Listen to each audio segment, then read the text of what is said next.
कौन कौन से त्योहार पड़ रहे हैं तो ये सुन लीजिए, जैसे और भी लोग लाभान्वित हो सकें। पूस का महीना बड़ा अद्भुत है और यह भगवान सूर्य से जुड़ा हुआ महीना है। पूस के महीने में संकटी गणेश चौथ पड़ रही है, जो सभी प्रकार के कष्टों को दूर करेगी। संकष्टी गणेश चतुर्थी और इसी में सफला एकादशी पड़ रही है। इसी महीने में प्रदोष व्रत भी पड़ रहा है, मासिक शिवरात्रि भी पड़ रही है और पूस अमावस्या भी इसी महीने में पड़ रही है। मकर संक्रांति, विनायक चतुर्थी और लोहड़ी इत्यादि ये सब इसी पूस के त्योहार हैं। तो मैं कहना चाहूंगा पूस का महीना भी भगवान से जुड़ा है, भगवान भास्कर से जुड़ा है। पिछली वीडियो में मैंने चर्चा की है। इस महीने में शादी विवाह, मुंडन, जनेऊ संस्कार, गृह प्रवेश, सगाई जैसे शुभ मांगलिक कार्य नहीं होते। बहुत ध्यान से सुनिएगा। इस महीने में जनेऊ संस्कार, बेटियों की गोद भरना, शादियां, कन्यादान, ये सब चीजें बिल्कुल भी नहीं होती है। पूस के महीने को खरमास कहते हैं। पूस के महीने की पूर्णिमा को चंद्रमा पुष्य नक्षत्र में होता है, इसलिए इसका नाम पूस रखा गया है। पुष्य नक्षत्र में चंद्रमा होने की वजह से ही इसका नाम पूस के महीने की पूर्णिमा को चंद्रमा पुष्य नक्षत्र में होता है, इसलिए इसका नाम पूस रखा गया है। धार्मिक ग्रंथों के मुताबिक पूस के महीने में भगवान सूर्य 11,000 किरणों के साथ तपकर सर्दी से राहत देता है। यह बड़ी अद्भुत महिमा है। पूस के महीने में सूर्य भगवान का दर्शन करना, उनकी किरणों के सामने बैठना, यह स्वास्थ्य के लिए बहुत ज्यादा लाभदायक है, बहुत ज्यादा प्रभावकारी है। हमारे इस YouTube चैनल के माध्यम से आप ये सुन रहे हैं, पूस माह में पड़ने वाले सभी व्रत त्योहारों का भारी विशेष महत्व है। जो मैंने सफला एकादशी, शायद आपके बाद सोमवती अमावस्या भी पड़ने वाली है और इसमें गुरु गोविंद सिंह जी की जयंती, और ये पूस का महीना है ही अद्भुत। इसमें 2 एकादशी पड़ती हैं, दोनों ही एकादशियों की बहुत बड़ी अपने आप में बिल्कुल महिमा है, बहुत ज्यादा महिमा। पूस के महीने में शादी विवाह, मुंडन, जनेऊ संस्कार, गृह प्रवेश ये भूल करके भी नहीं करना चाहिए, इसके लिए बिल्कुल मना किया गया है। ऐसे हमारे साथ जुड़े रहिए, नई नई अपडेट प्राप्त करते रहिए।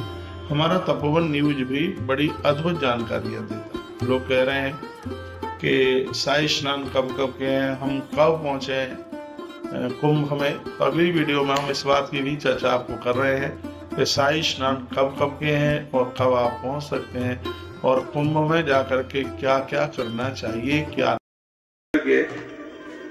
और उसने रोटियां बनाई, आलू का रसा बनाया था, 4 रोटी, और उसने तस्तरी में रख करके तुम्हारे सामने परोस दी थी। उसके कमरे में भले ही कुछ न रहा हो, लेकिन आपको उसने ऐसे जिमाया जैसे किसी रिश्तेदार को जिमाया जाता है। ऐसे लोग बहुत आपके जीवन में आए हैं और वो बिल्कुल भुलाने के लायक नहीं है। उन्हें याद करते रहोगे तो धन का घमंड आपको स्पर्श तक नहीं कर पाएगा। इसी संदर्भ में कथा कही है। आंख में आंसू आ गए, नारद जी रो पड़े, कहने लगे मैं तो पूर्व में एक दासी का पुत्र था, मेरे पिता की मृत्यु हो गई, मैं बहुत छोटा था।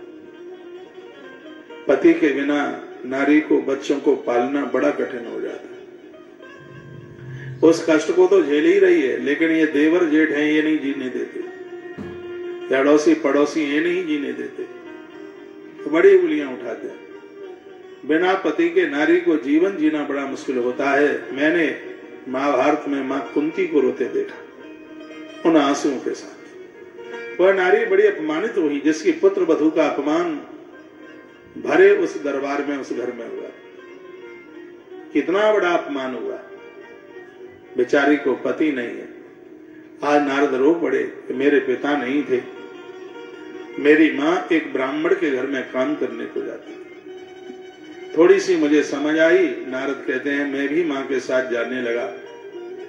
मां बर्तन में जूना लगाती थी, मैं धो धो के रख देता था। मुझे मेरी मां का आशीर्वाद मिला।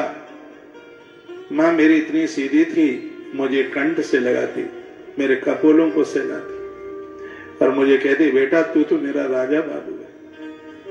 मुझे देख देख करके वो बड़ी खुश होती थी, बड़ी प्रसन्न होती थी।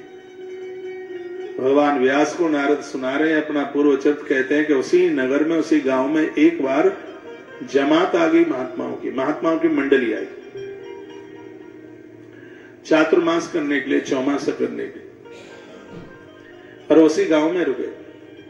मुझे सेवा मिली उन साधुओं की, उनके लिए मैं तुलसी पत्र लेके जाता था, फूल लेके जाता था, दूध और दही लेके जाता। ये सेवा, नगर में कोई साधु महात्मा आवे और ये सेवाएं मिल जाएं, बड़े भाग्य की बात। ये मैं लेके जाता था।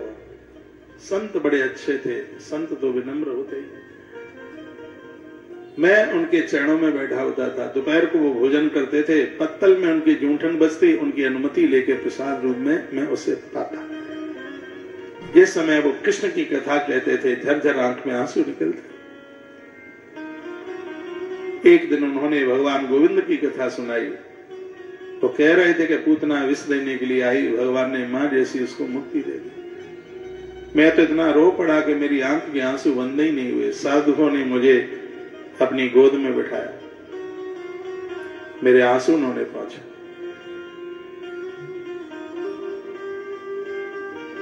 मैं दासी पुत्र आज नारद बना हूं, ये भगवान कृष्ण की कृपा का प्रभाव है। उस कृष्ण की कथा को तुम एक ग्रंथ का रूप देखो। पूछा गया व्यास जी के द्वारा, फिर आगे क्या हुआ? क्या यह हुआ कि जब वो चौमासा पूरा हो गया, वो जाने लगे। वो जब जाने लगे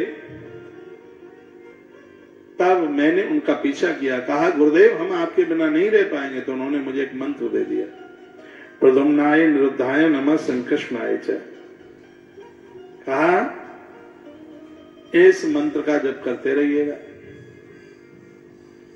और जब तक तुम्हारे घर में तुम्हारी बेटा माता है, मां को छोड़ना नहीं, मां की सेवा करना, ये भगवान की सेवा। ऐसा कहकर के वो महात्मा चले गए। एकदा निर्गताम गेहां दुहंतीम निसगां पथि। एक दिन की बात थी, मेरी मैया गैया का दूध दोहने के लिए जा रही थी। रास्ते में किसी सर्प के ऊपर उसका पांव पड़ गया, सांप ने फड़ मारा और मेरी मां की मौत वही हो गई। मुझे सूचना मिली, मैं रोता बिलखता हुआ गया। मैंने मां का अंतिम संस्कार किया। मुंह उठा करके उत्तर दिशा की तरफ चल पड़ा। ध्यायत शरणान भोजम भाव निर्जित चेतसा। नदी के किनारे बैठकर मैंने भगवान के चरणों का ध्यान किया। रूपम भगवतो यत्तन मनम कांतम सुचापम। भगवान का अद्भुत रूप मुझे दिखाई दिया। मैं नाचने लगा खुशी के मारे, लेकिन इतने में भगवान प्रकट अंतर्धान हो गए। मैं रोने लगा, प्रभु आप कहां चले गए, आप कहां चले गए? नारद बता रहे हैं अपनी पूर्व कथा। तो वो कहते हैं कि उसी समय द्वारा से आकाशवाणी हुई और उसने कहा, आकाशवाणी ने कहा कि मृत्यु के समय पर तुम ब्रह्मा जी की श्वास के द्वारा अंदर चले जाओगे और सृष्टि के सृजन काल में फिर ब्रह्मा जी गोद से तुम्हारा जन्म होगा। और ऐसा ही हुआ। ब्रह्मा जी ने श्वास ली, मैं उनके अंदर चला गया। जब सृष्टि की रचना करने का मन हुआ तो उन्होंने 10 पुत्रों को पैदा किया। उनमें से ब्रह्मा जी ने अपनी गोद से मुझे प्रकट कर दिया है। आज मेरी वीणा पर नारायण का नाम होता है। ये भगवान श्री कृष्ण की कृपा है। इसलिए आपसे प्रार्थना है कि आप भगवान श्री कृष्ण की महत लीलाओं का वर्णन विस्तार पूर्वक कीजिए। देवर्षि नारद जी ने भगवान व्यास को 4 श्लोक सुनाए। उन्हीं 4 श्लोकों में से भगवान वेद व्यास जी ने 18,000 श्लोक बना के तैयार किए। राइटर कौन था, लेखनी किसकी थी? भगवान गणपति, गणेश जी लिख रहे। शर्त एक थी, बीच में जहां रुक जाओगे, ये माला निकालना सूखी अच्छी नहीं लग रही, हटा लो, सूखी है।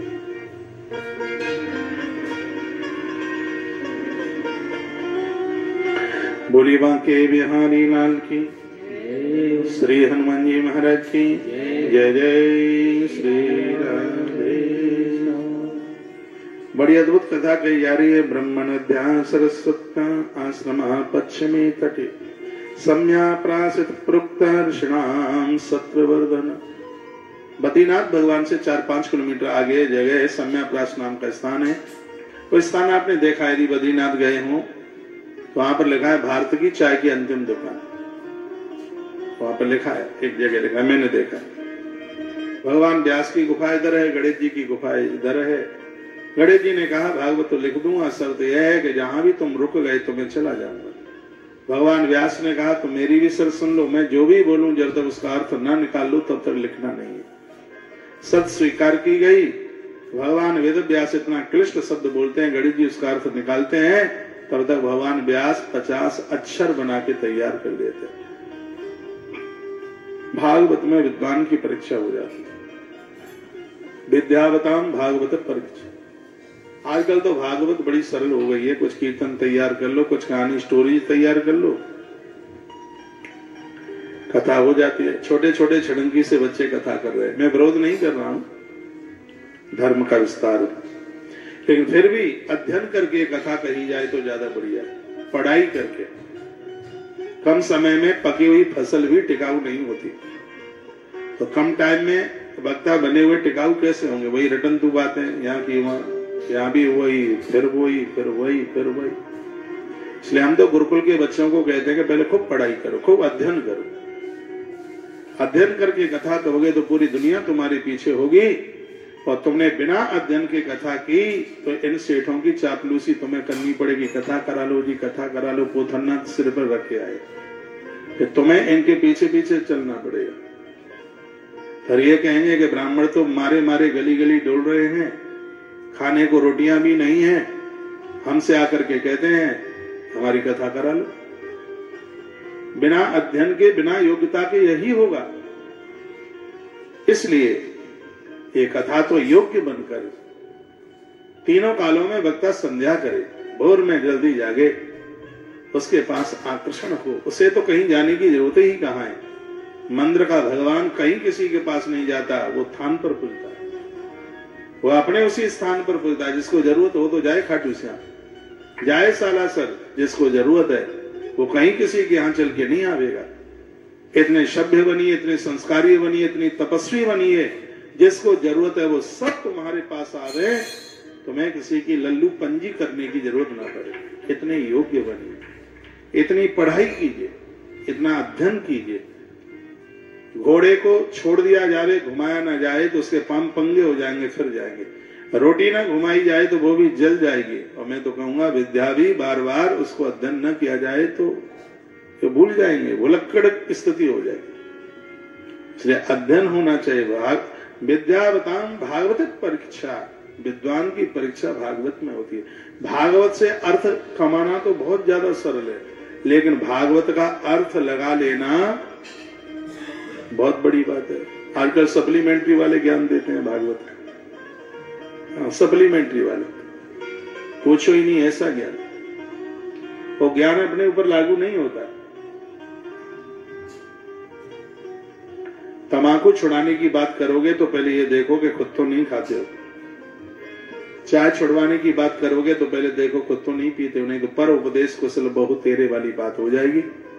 व्यासपीठ से भोर में जागना तभी बोल पाओगे जब तुम 8 बजे नहीं जगोगे। तुम्हें भोर में जल्दी जगना होगा तो डंके, मैं हूं कोई हो, मैं आलोचना नहीं, मैं तो अपनी भी तो बात कर रहा हूं। इसमें हमारी कही गई बात का असर तब पड़ेगा जब वो त्रुटियां, जब वो गलतियां हमारे अंदर न हो। आइए मैं प्रसंग में आपको लेकर के आ रहा हूं। श्रीमद् भागवत की रचना कहां से हुई? बड़ा अद्भुत श्लोक है। यदाम्रदे कौर संज्ञाना वीरेश्वतो वीरगतिं गतेषु व्रकोदरा विद्गदा विमर्श भग्नोर्दंडे पुत्र। जिस समय युद्ध में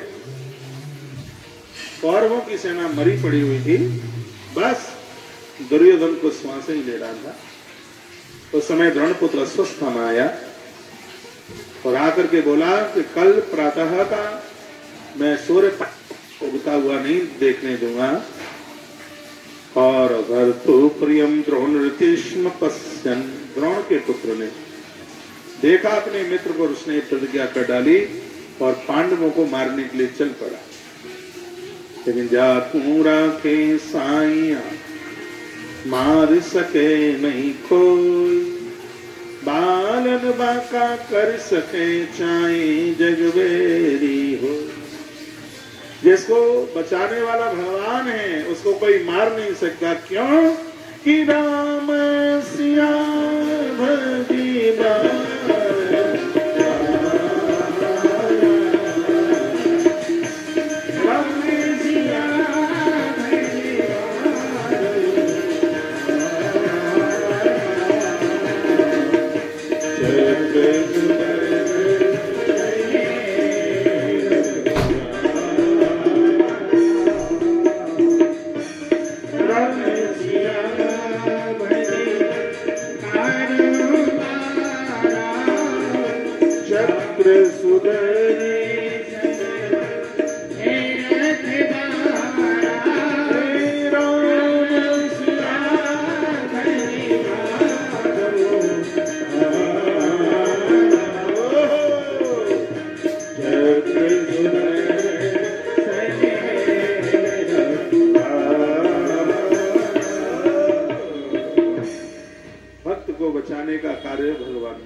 अस्वस्थता में आया।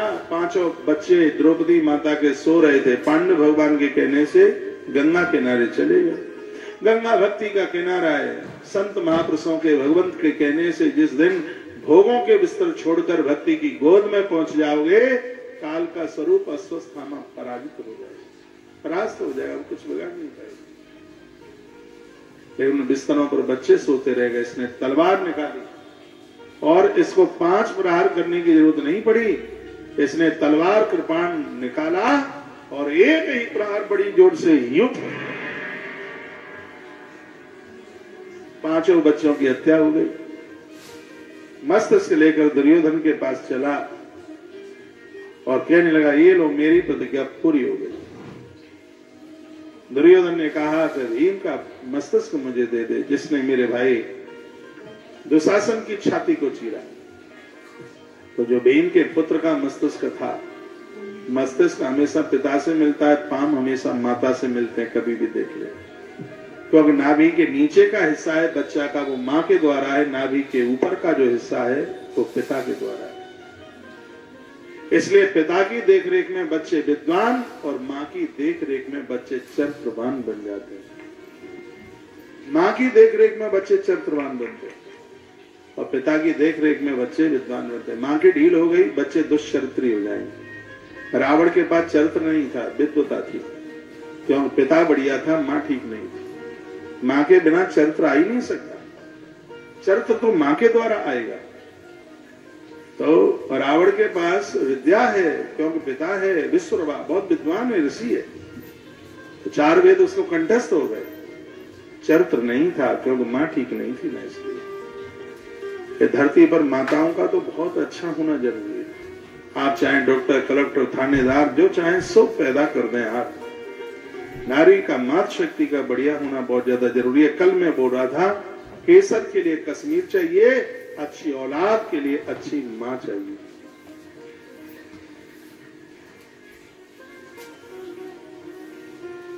तो उसने कहा भीम का मस्तिष्क, तो भीम के पुत्र का मस्तिष्क था भारी, भीम ही जैसा लगता था। उसको निकाल करके दिया। जो ही दुर्योधन के हाथ में मस्तिष्क पहुंचा, दुर्योधन तो समझ गया ये तो पांडवों के बच्चों की हत्या होगी। वो बहुत रोया। कहा, अस्वस्थामा तो गुरुपुत्र ना होता तो मैं टुकड़े टुकड़े तेरे कर दे। इन बच्चों को मारने से क्या मिला है? तूने बहुत बुरा किया, हट जा मेरी आंखों के सामने से। उसी समय दुर्योधन ने अपने प्राण छोड़े।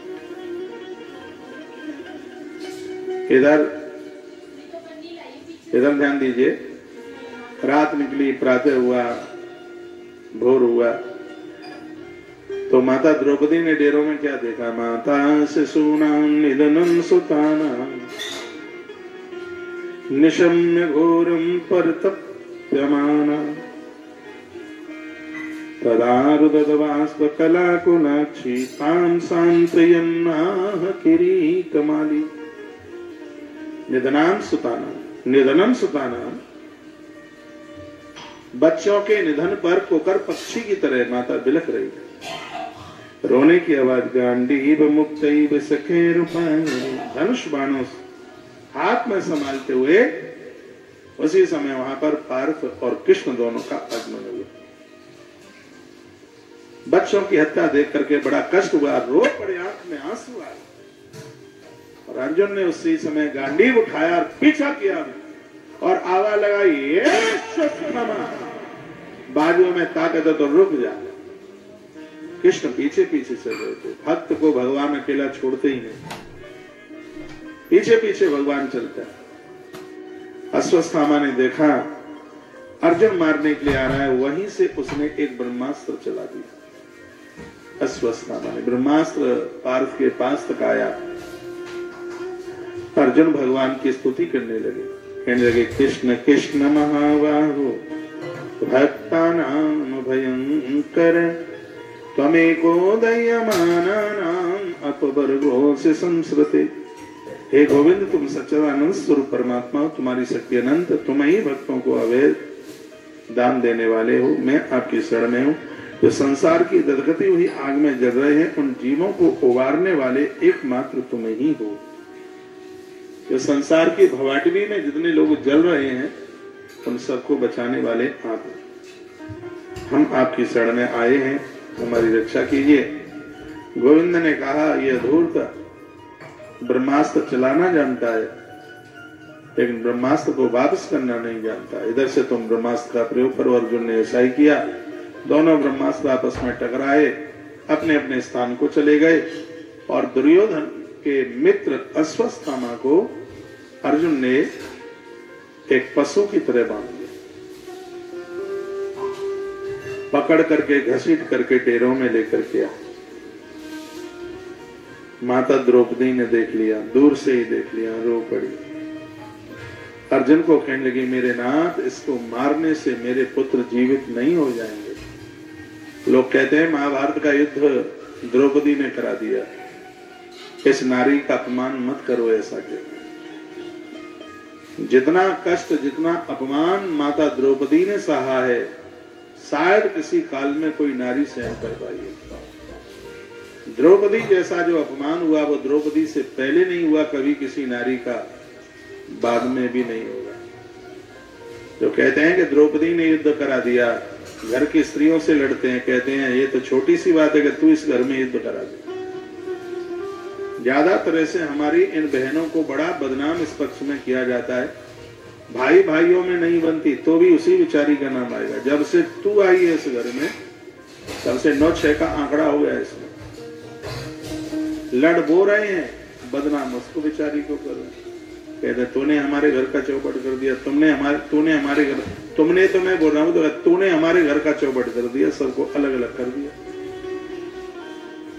फिर वो भी कह देती है, मैं तो अपने आप आई नहीं, गर्ज तुम्हारी थी, डोला में बिठा के तो आप ही लाए। तो बोलती भी सही है, ठीक है। इस मातृ शक्ति का अपमान मत कीजिए। स्कंद पुराण में बड़ी अद्भुत बात कही है। मैं नारी की पवित्रता की बात कर रहा हूं। गैया पूंछ की तरफ से शुद्ध होती है, घोड़ा मुख की तरफ से शुद्ध होता है, लेकिन ऐसी पवित्रता नारी है जो चोटी से लेकर के तलवे तक शुद्ध पाई गई है, पवित्र पाई गई। स्कंद पुराण में नारी से घृणा मत करो, ची ची ची, दूर कलश मत छू ले, ये मत छू ले। अविवेकी लोग ऐसा बोलते।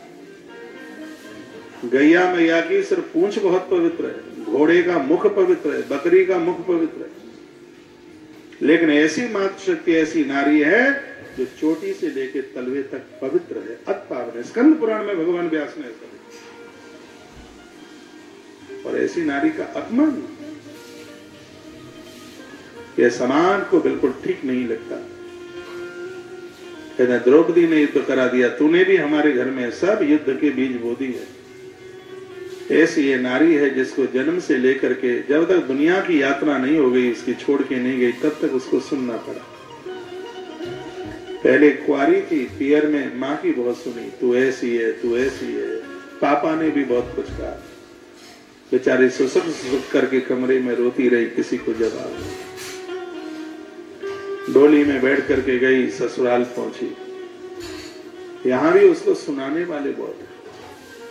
उसने सोचा कि कोई बात नहीं है, जब बच्चे थोड़े बड़े हो जाएंगे तब मुझे चैन मिल जाएगा, मुझे सुकून मिल जाएगा। ये पति तो मुझे सुख नहीं दे पाए, लेकिन बच्चों के द्वारा मुझे सुख मिल जाएगा, वो ऐसी कामना करती है। पियर में परेशानी होती है तो कहती है कि और 2-1 साल की हूं, पति के घर जाकर के वहां सुख मिल जाएगा। लेकिन पति के घर में भी उसे सुख नहीं मिला, रो पड़ी, आंसू आ गए, धैर्य बांध लिया, कोई बात नहीं है, मेरे पास मेरा बेटा है, थोड़ा बड़ा हो जाएगा, मुझे सुख मिल जाएगा। लेकिन उसको तो ये पता ही नहीं था कि बेटे के बड़े होने पर दुख के अंगारे ऊपर गिरेंगे आगे। बेटा बड़ा हुआ, पता ही नहीं है उसको कि मेरी मां भी है, कभी देखा नहीं, कभी पूछा नहीं। पत्नी के साथ युद्ध भी हुआ तो यही उसके मुंह से निकला, कितनी सीधी है, कितनी भोली है मां, मेरी तो पत्नी तुझे अच्छी लगती ही नहीं है। कौन है दुनिया में ऐसी मां जिसको अपनी बहुएं अच्छी नहीं लगेंगी, जिन्हें अपने बहुओं के बच्चे नाती पोते अच्छे नहीं लगेंगे? मुझे तो नहीं लगता। इंसान को पहचानने की कोशिश कीजिए, पूरा जीवन निकल जाता है, ना तुम बहू को पहचान पाए, ना तुम सास को पहचान पाए। बस यही कहते रहे कि इस नारी की वजह से हमारे घर का चौपट हो गया। और उसमें द्रौपदी के प्रमाण दिए जाते हैं। द्रौपदी जैसी सहज नारी, सरल नारी, अपमान का घूंट पीती है। ऋतुकाल का समय था जिसकी चोटी पकड़कर वो दंड दुशासन, अधर्मी दुशासन उसको सीढ़ियों से घसीट कर लेकर वो गिड़गिड़ा रही थी। तो कह रही थी कि मैंने कभी बड़ों को 4 दिन अपना मुख नहीं दिखाया, मुझे मत लेके जाओ। लेकिन उस आताताई ने बिल्कुल रहम नहीं किया, घसीट करके डाल दिया, उसके प्रधान के ऊपर तक हाथ पहुंचा, रो पड़ी है, भीख मांगती है अपनी लाज। नारी के पास सबसे बड़ी संपदा लज्जा ही तो है। जिस नारी की लाज चली गई उसके पास, बेचारी के पास बचा गया है कुछ नहीं, उसके पास उसके पास सतत्व है, इससे बड़ा हथियार उसके पास और कुछ है ही नहीं। वो रो रही है, वो बिलख रही है, उसकी आंख में आंसू है।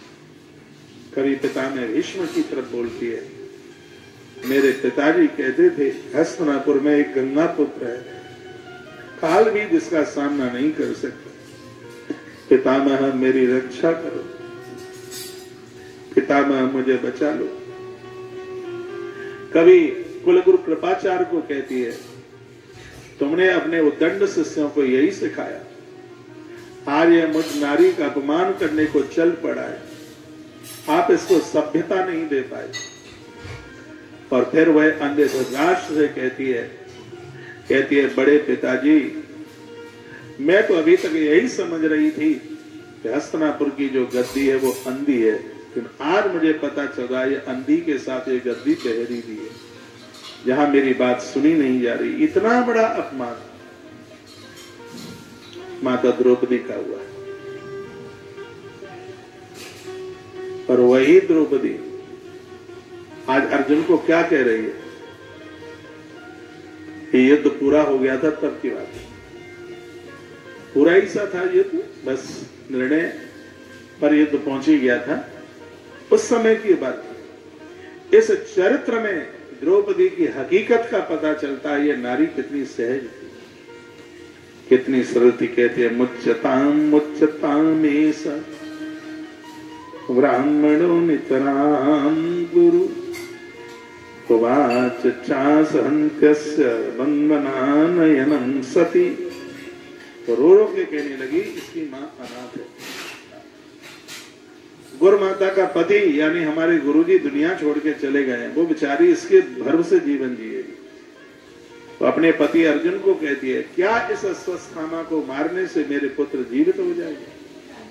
यदि इसकी हत्या करने से मेरे पुत्र जीवित नहीं होते तो मैंने अभी तक तुमसे कुछ मांगा नहीं है, मेरी झोली है, तुम्हारे सामने इसमें भीख डाल दो, अश्वत्थामा को जीवन दान दे दो। ये है द्रौपदी। द्रौपदी ने प्रार्थना करी, इसको जीवन दान दो। इसको मारो मत, इसको जिंदगी दे। मारो दी रस जननी गौतमी पद देव। वो कुकर पक्षी की तरह अपने बच्चे के लिए बिलखेगी। आपसे प्रार्थना है, इसे छोड़ दीजिए। इतने में भीम खड़े हो गए। भीम ने हाथ में गदा उठाई, गर्जना करी और कहा, अर्जुन, ये धूर्त को तू नहीं मारेगा तो इसकी हड्डी हड्डी मैं तोड़ दूंगा। ये बच्चों की हत्या करने वाला ये आता था, ये हत्यारा है, मार डालूंगा। भीम तो वायु का देव है, वायु को कौन रोकेगा। कृष्ण खड़े हो गए। भगवान श्री कृष्ण ने कहा, मंजले भैया थोड़ा बैठिए, क्रोध नहीं कीजिएगा। अर्जुन को भगवान संबोधन करने लगे, कहने लगे, ब्रह्म बंधुर हंतव्य आता ताई बदारणा। ब्राह्मण को मारो मत और खुरापाती को छोड़ो मत। आता ताई को छोड़ो मत। 5-6 तरह के आता ताई होते हैं। विष देने वाला, नगर में आग लगाने वाला, किसी की स्त्री का हरण करने वाला, किसी की स्त्री को मारने वाला। 10 ब्रह्म ऋषियों की हत्या करके जितना पाप लगता है, एक स्त्री को मारने पर उतना पाप लग जाता है। ग्रंथों में वर्णन है कि 10 तपस्वी ब्रह्म ऋषि, उनकी हत्या करने से जितना पाप लगता है, उतना ही पाप एक नारी को मार करके उतना पाप लग जाता है। इसलिए नारी की रक्षा होनी चाहिए। प्रभु श्री राम जी ने रावण को लुढ़का करके यही तो बताया। मेरे प्रभु श्री राम जी ने नारी की रक्षा की। ध्यान रहे इस बात पे। तो नारी को मारने वाला, नारी का हरण करने वाला, किसी को विष देने वाला, बच्चों की हत्या करने वाला, खेत खलिहान में आग लगाने वाला, किसी के घर को जलाने वाला, इन सबको आताताई कहा कि इनको छोड़ना नहीं चाहिए, इनको तो दंड मिलना ही चाहिए। यदि इनको छोड़ दिया तो अपराधी तुम हो गए, इनको दंड मिलना चाहिए। इसने बच्चों को मारा था, आताताई। तो माथे पर मणि लगी हुई थी, शीघ्र ही अर्जुन ने उसको छीनकर डेरों से बाहर फेंका। इसको अश्वत्थामा सोचता हुआ जा रहा है, अभी तक मैंने इतना ध्यान नहीं दिया, लेकिन इनके कुल खानदान में पानी देने वाला तक नहीं छोड़ूंगा। यह मेरा संकल्प है। इसने सोचा।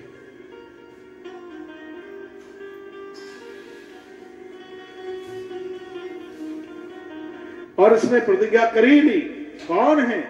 तो पता चला कि अभिमन्यु की पत्नी उत्तरा के गर्भ में कोई बच्चा पल रहा है। इस मूर्ख धूर्त ने एक बाण का प्रहार किया उत्तरा के गर्भ को खत्म करने के लिए। उत्तरा के प्राण संकट में थे, वो रोके क्या कहते हैं, केशव मैं मर जाऊं चिंता की बात नहीं, मेरी कोख में आपका भक्त पल रहा है, बस उसे आप बचा लें। पाए पाए महायोगिन देव देव जगतपते, नान्यम तद भयम पश्ये यत्र मृत्यु परस्पर। पाए पाए महायोगिन, हे देवादेव जगदीश्वर, आप महायोगी हैं, आप मेरी रक्षा करें। रक्षा आपके अतिरिक्त श्लोक में और कौन बचा सकता है। भगवान ने अंगूठे के बराबर अपना रूप बनाया और उत्तरा के गर्भ में प्रवेश कर गए। तब तक बच्चा मर चुका था। भगवान श्री कृष्ण ने इस मृत बच्चे को जीवन दान दे दिया, उसे खड़ा कर दिया, वो जिंदा हो गया, जीवित हो गया। भगवान बाहर चल के आए, उत्तरा मरने के लिए जा रही थी, तो भगवान ने रोका और कहा कि मेरा वरदान है, कलयुग में तू रानी दादी सती मां के नाम से तेरी पूजा होगी। आज उज्जैन की, आज झुंझुनू की पवित्र धरती पर माता दादी सती मां, जिसकी खूब पूजा हो रही है। मारवाड़ी दुनिया के किसी भी जगह पर हो, वह राजस्थान के देवी देवताओं को जरूर मानता है, चाहे वो सालासर वाले बालाजी हों, श्याम बाबा हों, मेहंदीपुर बालाजी हों, चाहे झुंझुनू वाली रानी दादी सती मां, उनके प्रति उनके हृदय में बड़ी अपार श्रद्धा है। कभी आप राजस्थान जाएं, अपने देश जाएं, तो माई का दर्शन कीजिए, इसके दर्शन से सभी कामनाएं पूरी होती है। मैंने दादी माँ का बड़ा प्रभाव देखा है। मैं भाग्यशाली हूं कि मैं रानी दादी सती माँ का मैं भगत हूं। मैं उसे हृदय से बहुत मानता हूं। वो तो पराम्बा है, स्वयं भगवती है। उसके नाम की ज्योत जलाने से काम पूरे हो जाते हैं। दादी माँ का मंदिर है क्या? यहाँ है। जहां मारवाड़ी होगा तो वहां तो ये सब चीजें होंगी। और जहां न पहुंचे रेलगाड़ी और वहां पहुंचे मारवाड़ी। हाँ, रेलगाड़ी भले ही न पहुंचे पर मारवाड़ी पहुंचेगा। देश की आन है, देश की बान है, और मारवाड़ी देश की शान है। अपने लिए बजा लो खूब ताली। भगवान के बिहारी लाल की जय। श्री हनुमंत बलवंत महाराज की जय। जय जय श्री राधे। आइए दो पंक्तियां भगवती राधा रानी के चरणों में समर्पित करता हुआ, और मैं थोड़ा प्रसंग को और आगे के लिए बढ़ा रहा हूं। किशोरी इतना तो कीजिए, लाडली इतना तो कीजिए। राधा रानी के बिना तो कृष्ण की कथा ही अधूरी सी लगती है। जीवन की धारा ही राधा है। किशोरी इतना तो कीजिए, लाडली इतना तो कीजिए। जग जंजाल छुड़ाए बांस बरसाने को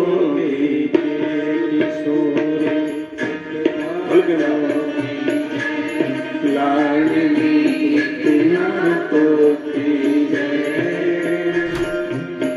जग जंजाल छुड़ाए बांस बरसाने को लाडली इतना तो कीजिए। ओ मैया इतना तो कीजिए।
जग जंजाल